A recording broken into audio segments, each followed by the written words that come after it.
live my life. Why are you not living it now? I'm serious. And more people have made their transition a year or two after retirement than I know of. You know why? Because they slow down and stop being active.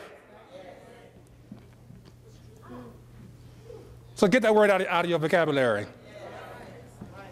Yes, you can make a transition to something else, but don't retire from life. Life is eternal. That's right. Just change what you do. Another barrier that we put up in our minds that causes us to experience less life than we should be experiencing is the barrier of the false idea of heredity. Heredity. Family, heredity. Culture, heredity. Ethnic, heredity. Gender, heredity. Yes, gender, heredity. Family heredity. My mama had it, my papa had it, my uncle had it, my auntie had it, my great-great-great-mother had it, and therefore that means I guess I'm going to have it. You should not inherit anything from your peoples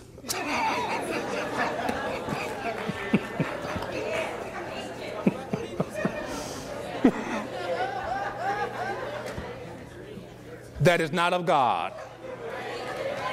I'm serious.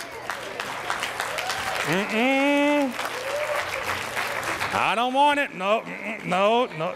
You could keep it. I don't want to hear that talk. I'm serious. Cultural heredity, ethnic heredity. You say, that's the way, it runs in the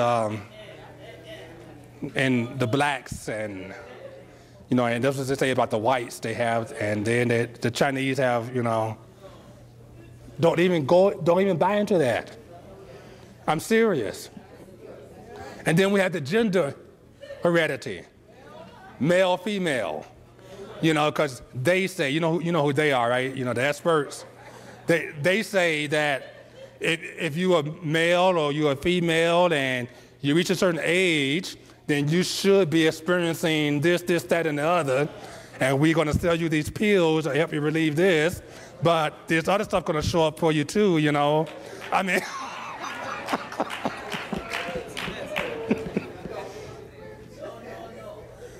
I'm telling you now, the best health care plan you could have is the right consciousness.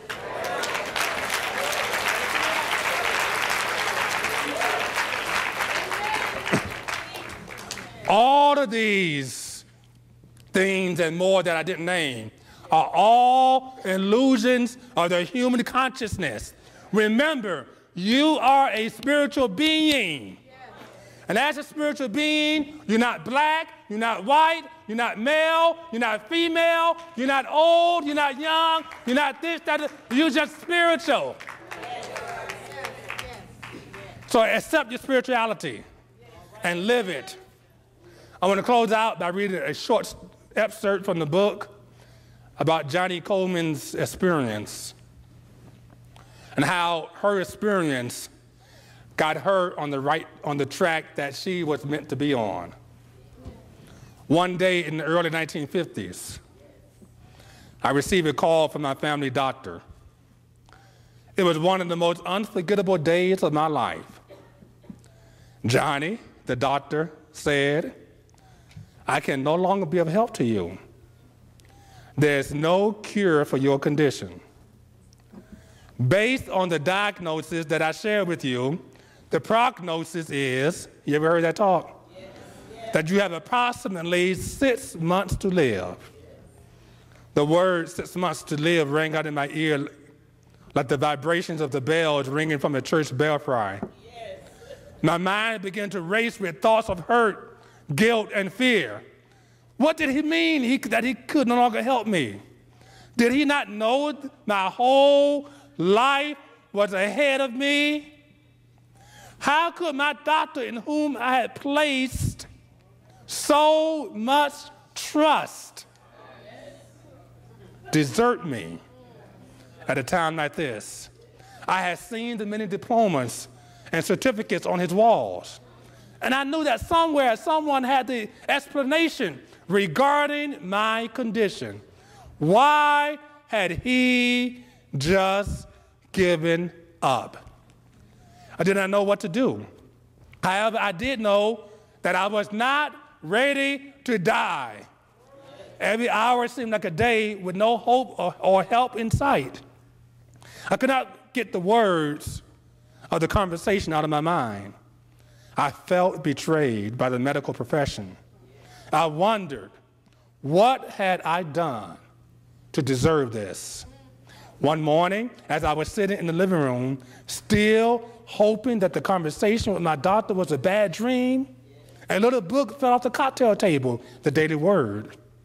This booklet was no stranger, listen to this now, to the household, only a stranger to me. Her mother kept giving it to her every month, but I don't want to read that. She wasn't ready. Every month, my mother received one and would place it so that I could surely see it. However, each time I would choose to ignore it. As I aimlessly bent over to pick it up, 8 words caught my attention. You might want to write this down. God is your health. You can't be sick. These words projected a scenario so contrary to my present experience that I felt as though an earthquake had just occurred. I wanted to know who the people were who had the nerve to print such nonsense. There I was at the point of death, as well as countless others suffering from incurable diseases. My mother immediately seized the opportunity to help me find these people. I feel that she was delighted because I had become open and receptive to this new religious thinking. Soon she realized that I was more curious than anything else. With only 6 months to live, what did I have to lose?